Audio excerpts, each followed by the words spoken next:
সম্মানিত আজকের এই সম্মিলিত দোয়া মুবারাকাতে অত্র এলাকার ঢাকা 15 আসন বিভিন্ন মসজিদ মাদ্রাসা থেকে খতিব ইমাম মসজিদ সাহেব, সম্মানিত আলেম ওলামা, আমার প্রিয় বিএনপি ঢাকা 15 আসনের থানা ওয়ার্ড অঙ্গ সংগঠনের নেতৃবৃন্দ, অত্র এলাকার প্রিয় মুরব্বীরা, বিভিন্ন সামাজিক সংস্থার আমার প্রিয় ভাইয়েরা, বিভিন্ন বাড়ি মালিক সমিতি, ফ্ল্যাট মালিক সমিতির অনেক নেতৃবৃন্দ এখানে উপস্থিত হয়েছেন, উপস্থিত আছেন।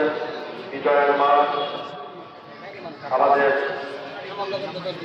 এই ডিসেম্বর মাসে 1971 সালে যারা বাংলাদেশকে স্বাধীনতার পক্ষে মুক্তিযুদ্ধ করে যারা দেশকে স্বাধীন করেছিলেন, সেই আমাদের প্রিয় সম্মানিত মুক্তিযোদ্ধা, প্রিয় সম্মানিত ভাইয়েরা এবং আমার সামনে উপস্থিত প্রিয় ভাইয়েরা, পর্দা আমাদের ছাত্রছাত্রীরা দিয়েছেন, মহিলারা সহ এলাকার অনেক মা বোনেরা উপস্থিত আছেন। আপনাদের সকলকে আসসালামু আলাইকুম রাহমাতুল্লাহ। প্রিয় ভাইয়েরা, আপনারা অবগত আছেন আমাদের প্রিয় নেত্রী বাংলাদেশের সাবেক 3 বারের প্রধানমন্ত্রী, যিনি বাংলাদেশে একমাত্র মানুষ যার জীবনের সমস্ত কিছু বিলীন করে দিয়ে শুধুমাত্র বাংলাদেশের স্বাধীনতা এবং সার্বভৌমত্ব রক্ষার জন্য সবসময় জনগণের কাতারে থেকে, জনগণের পক্ষে থেকে তিনি প্রতিবাদে সোচ্চার ছিলেন। ইতিহাসে যদি আপনারা দেখতে চান, একমাত্র নেত্রী যিনি বাংলাদেশের মানুষের কাছ থেকে নিজের লাভের জন্য কখনোই জনগণের সাথে বেইমানি করেন। এত কষ্ট, এত নির্যাতন ওনার এই জীবনের শেষ বেলায় এসেও জনগণের পক্ষে কথা বলার জন্য পতিত সরকারের আমলে 6 বছর তাকে কারাভোগ করতে হয়েছে। এই কারাভোগের মধ্য দিয়ে চিকিৎসার অভাবে ধীরে ধীরে তিনি অনেক অসুস্থ হয়ে পড়েন। আজকে সেই নেত্রী তার জীবন মরণ সন্ধিক্ষণে আছেন। আমরা জাতীয়তাবাদী পরিবার সহ সারা বাংলাদেশে প্রত্যন্ত অঞ্চলে মসজিদ, মাদ্রাসা, ধর্মীয় উপাসনালয়গুলোতে আমাদের প্রিয় নেত্রী, বাংলাদেশের একমাত্র অভিভাবক দেশ নেত্রী বেগম খালেদা জিয়ার জন্য সকলে দোয়া করছেন। আলেমরা বলছেন শুধু ডাক্তার ওষুধ দিয়ে সুস্থ করা যায় না। আল্লাহ তাআলা রব্বুল আলামিন যদি চায়, এই যে লক্ষ লক্ষ কোটি মানুষের হাতের উচিলায় আমাদের প্রিয় নেত্রী আগের মতো সুস্থ হয়ে আবার আমাদের মাঝে ফিরে আসতে পারে। সেই কারণে আমি ঢাকা 15 আসনের বিএনপি মনোনীত প্রার্থী হিসেবে আমাদের সকল নেতৃবৃন্দ এখানে উপস্থিত আছে, তাদের সাথে আলাপ আলোচনার মধ্য দিয়ে আমার সকল প্রচার এবং সকল নির্বাচনকারী কর্মকাণ্ড আমি আমাদের স্থগিত রেখেছিলাম। সেই কর্মসূচির পরিবর্তে প্রতিটি ওয়ার্ড ইউনিট, মসজিদ, মাদ্রাসায় আমাদের মা দেশনেত্রী বেগম খালেদা জিয়ার জন্য রাব্বুল আলামিনের দরবারে দোয়া প্রার্থনা করেছি। প্রতিটি ওয়ার্ডে যে যেভাবে পেরেছে নেত্রীর জন্য, মায়ের জন্য দোয়া করেছে। আমাদের মহিলা দলের নেতৃবৃন্দরা আছেন, নির্বাচনকালীন সময় যে সমস্ত মা বোনেরা ধানের শীতের পক্ষে প্রচারে নেমেছিলেন, তারাও তারা সহযোগে দেশ নেত্রী বেগম খালেদা জিয়ার জন্য দোয়া অব্যাহত রেখেছেন। আজকে সেই আলোকে আমরা ঢাকা দোয়া মোনাজাতের আয়োজন করেছি।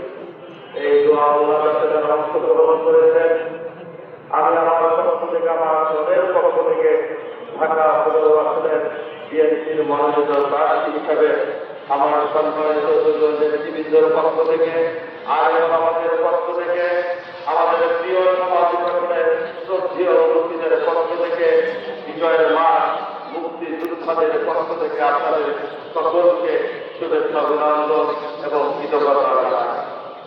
আমরা আশা করব আমাদের দেশটি বাংলাদেশকে যেভাবে রেখেছে, আগামী দিনে আমাদের প্রিয় নেতা যারা তারেক রহমান আগামী বাংলাদেশ দিয়ে তার দৃশ্যকে যেভাবে দেখছে, তার বক্তব্যগুলো ইতিমধ্যে আপনারা শুনছেন। আমরা কি কারণে কিভাবে এই দেশকে গঠন করব, দেশের পরিকল্পনা নিয়ে উনি প্রতিনিয়ত দলমত নির্বিশেষে সকল রাজনৈতিক দলের সাথে কথা বলেন। আগামী দলের পরিকল্পনা, রাষ্ট্রের পরিকল্পনা তিনি পরিচালনাভাবে করার চেষ্টা করছেন। আমাদের প্রিয় নেতা স্বাধীনতার যুদ্ধ, তিনি তার যোগদান মধ্য দিয়ে বাংলাদেশকে স্বাধীনতা দিয়েছেন। আমাদের এমন একজন নেতা তিনি অর্থভাবে বাংলাদেশকে মুক্ত করার জন্য, স্বাধীন সার্বভৌমত্বকে আমাদেরকে ছিনে আনার জন্য উনি তার নিজ হাতে অস্ত্র দিয়ে যুদ্ধ করেছেন। আমরা সেই নেতার আদর্শের কর্মী, আমরা মুক্তিযোদ্ধার সপক্ষের কর্মী। বাংলাদেশের স্বাধীনতা সার্বভৌমত্ব রক্ষার জন্য বিএনপি সহ জাতীয়তাবাদী পরিবারের সকল সদস্য আমরা অঙ্গীকারবদ্ধ। আমরা এই দেশের পক্ষে ছিলাম, আর এখন যারা নির্বাচনে বৈতরণীকে পার করার জন্য জনগণের মিথ্যা পাওয়ার কথা বলছে, তাদের বিরুদ্ধে তাদের ভূমিকা কি ছিল 1971 সালে? যারা এই দেশকে স্বীকৃতি দিতে চায় না, যারা এই দেশের বিরোধিতা করেছে, আজকে তারা ভোট যুদ্ধে নেমেছে, ইসলাম নিয়ে বিভ্রান্ত করার কথা বলছে। আমাদের প্রিয় নেতা জনাব তারেক রহমান গতকালকে দেশকে কিভাবে এগিয়ে নিয়ে যাওয়া যায় সেই পরিকল্পনা করছেন। উনি স্পষ্ট ভাষায় বলেছেন, আমি তার কর্মী হিসেবে একইভাবে বলতে চাই, এই বাংলাদেশে যারা আমার প্রিয় নবী, প্রথম নবী, শেষ নবী হযরত মুহাম্মদ সাল্লাল্লাহু আলাইহি ওয়াসাল্লামের যে ইসলামকে আমরা বিশ্বাস করি, আর সেই ইসলামকে যারা বিভ্রান্ত করে তাদেরকে চিহ্নিত করতে হবে। প্রিয় ভাইরা, আপনারা আপনাদের জায়গা থেকে সঠিক ইসলামকে তুলে ধরবেন। যারা আজকে ঘোষণা করার জন্য, যারা আজকে ভোটে জান্নাতের একটি বিধি দিচ্ছে, মরা যাওয়ার পরে নাকি কবরে কষ্ট করেছে, আগের দিনে ভোট দিলে নাকি দুজকে যাবে, আর ওই তাদের মার্কায় ভোট দিলে নাকি ভেসতে যাওয়া যাবে। নাউযুবিল্লাহ। প্রিয় আলেমেরা ভাইয়েরা, আপনাদের কাছে আমার একটা আবেদন থাকবে, ছোটবেলা থেকে যখন জন্মের পর থেকে যখন আমি শিখেছি আমার ধর্ম ইসলাম, আমি একজন মুসলমান, তখন থেকেই মনে করেছি জান্নাতে যাওয়ার জন্য আল্লাহ আমাদেরকে ভেসতে নেয়। রব্বুল আলামিন জানে তার বান্দার জীবন দশায় কি কি কাজ করলে ভেসতে যাওয়া যায়। বেসিক যে বিষয়গুলো আল্লাহ বলেছেন, আমাদেরকে 5 ওয়াক্ত নামাজ আদায় করতে হবে। আল্লাহ বলেছেন সামান্য যদি থাকে তুমি হজ আদায় করো। আল্লাহ বলেছেন রোজার মাসে 30টা রোজা পালন করো। পরোপকারী হও, গরিবের পক্ষে থাকো, অন্যায়ের বিরুদ্ধে থাকো, সত্যের কথায় কথা হলো। এই কাজগুলো যদি করি আমি মরার পরে, মারা যাওয়ার পরে, আমার প্রিয় আমাদের রব আল্লাহ রাব্বুল আলামিন সিদ্ধান্ত নেবে তার বান্দাকে তিনি জান্নাতে পাঠাবে কি পাঠাবে না। এর আগে এগুলো যারা ইসলামকে ভিন্ন ভাবে প্রভাবিত করতে চায়, তারা যদি ভোটের জন্য তাদেরকে প্রাণনাশী করে, এই প্রতিবাদগুলো সারা বাংলাদেশে মুসলিম সমাজকে প্রতিরোধের মধ্যে আনতে হবে। আমরা যদি চুপচাপ করে বসে থাকি, আমরা আমাদের ইমানকে নষ্ট হয়ে যাবে। আমাদের আজকের সময় এসেছে বিজয়ের মাস, স্বাধীনতার মাস। যে সমস্ত মুক্তিযোদ্ধা ভাইরা তাদের রক্তের বিনিময়ে ৩০ লক্ষ শহীদের রক্তের বিনিময়ে আজকে স্বাধীন বাংলাদেশ, ২ লক্ষ বাঙালির স্বপ্ন বিনিময়ে আজকের এই বাংলাদেশ। ওই সময় আমার মা-বোনদেরকে যারা ধর্ষণ করেছিল, যারা বাংলাদেশে প্রতিষ্ঠিত, আজকে তারা ভোট চায়। আমরা তাদেরকে বলতে চাই, গণতান্ত্রিক রাষ্ট্র আমাদের দলের নেতৃত্বের কথায় উল্লেখ আছে।